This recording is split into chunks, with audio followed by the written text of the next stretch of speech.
জুলাই গণহত্যার নির্দেশদাতা, বিডিআর হত্যাকাণ্ডের নির্দেশদাতা, শাপলা হত্যাকাণ্ডের নির্দেশদাতা সহ অসংখ্য গুম খুন বিচার বহির্ভূত হত্যাকাণ্ডের নির্দেশদাতা খুনি হাসিনার ফাঁসির রায় হয়েছে।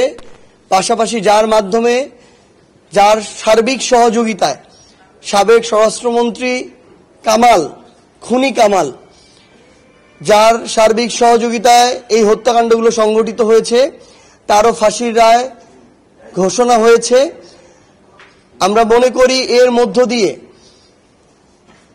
কিছুটা হলেও আমাদের শহীদেরা যারা ছিল, যারা তাদের জীবন হারিয়েছে এই দীর্ঘ সময়ে, তাদের আত্মার শান্তি পেয়েছে এবং ন্যায় বিচার প্রতিষ্ঠা হয়েছে। পাশাপাশি আমরা এটাও মনে করি যে শুধুমাত্র রায় ঘোষণার মধ্যে সীমাবদ্ধ থাকলে হবে না, বরং খুনি হাসিনাকে ভারত থেকে অতি দ্রুত সময়ের মধ্যে বাংলাদেশে নিয়ে এসে এই রায় কার্যকর করতে হবে।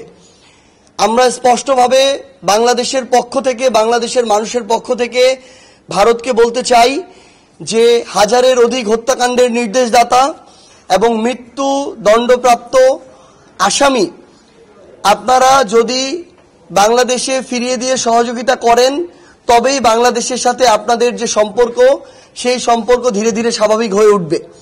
কিন্তু শেখ হাসিনাকে বাংলাদেশে ফিরিয়ে না দিয়ে বাংলাদেশের সাথে, বাংলাদেশের মানুষের সাথে ভারতের সম্পর্ক কখনোই স্বাভাবিক হবে না।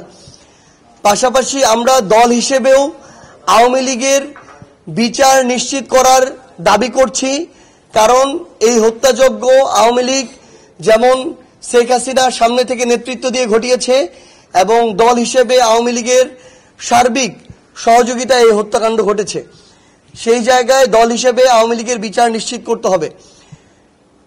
তাছাড়াও খুনি হাসিনা এবং তার এই পুরো ফ্যাসিস্ট সিস্টেম যতগুলো গুম খুন বিচার বহির্ভূত হত্যাকাণ্ড ঘটিয়েছে, গণহত্যা ঘটিয়েছে, এর তুলনায় আসলে এই শাস্তি কিছুই না। কিন্তু তারপরও যদি এই শাস্তি তাকে বাংলাদেশে এনে অতি দ্রুত সময়ের মধ্যে নির্বাচনের পূর্বে কার্যকর করা যায়, তাহলে এই জুলাই অভ্যুত্থান পরবর্তী বাংলাদেশে বাংলাদেশের মানুষ তারা একটা আত্মিক প্রশান্তি নিয়ে আগামীর গণতান্ত্রিক উত্তরণের পথে নির্বাচনে অংশগ্রহণ করতে পারবে। তাই আমরা প্রত্যাশা করব যে আগামী নির্বাচনের পূর্বে যেন শেখ হাসিনাকে যে কোনো উপায়ে বাংলাদেশে এনে এই মৃত্যু দণ্ডাদেশ যে রায়, সে রায়টি কার্যকর করা হয়।